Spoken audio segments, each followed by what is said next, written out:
Hello, it's Matt, and welcome to episode 55 of Gross Oversimplifications, where I talk about how to do stuff to your guitar yourself. I should have shaved. What a momentous day this is. The day I didn't shave. But, so I had a customer this week, Joe, if you're listening. And Joe is vision impaired. So she can't see, or maybe a little bit. And she bought in a guitar for, got a pickup selector replaced. So I did that.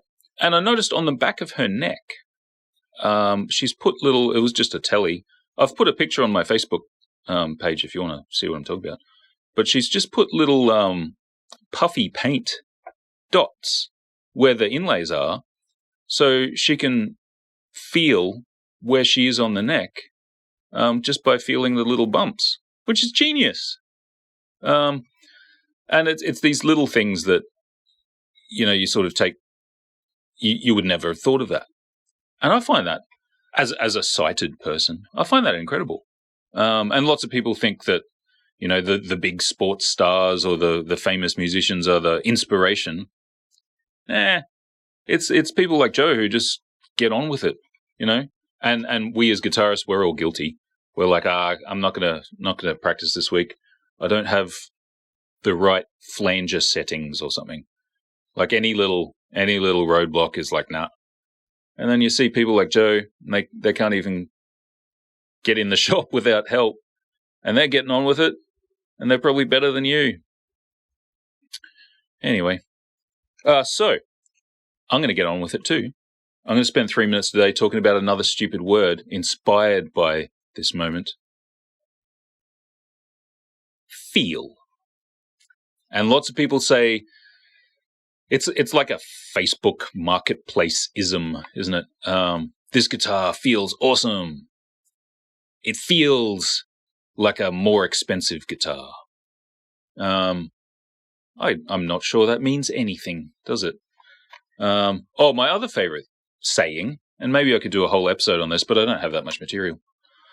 But I have been thinking about it, because I've been playing guitar for maybe, it was getting on to 30 years, and I should be a lot better. That's true. But even in my lowest ebb, I have never once gone to the fridge and got out the butter and given it a quick little play and gone, this butter plays like a guitar. So when people are like, this guitar plays like butter, how much butter are you people playing? For this phrase to enter the vernacular, and people are like, plays like. How often are you doing this? Get help. Anyway, talking about feeling and my feelings on feel. Now, with the episode on action, okay, it's built of many, many things, but it's one word. And if you've got a guitar that feels wrong, then you've got to break it down. You can't just go, it feels bad, chuck it out. It just feels bad. That's it. That's the end of the conversation. And that's not very helpful if you're trying to address the issue, right?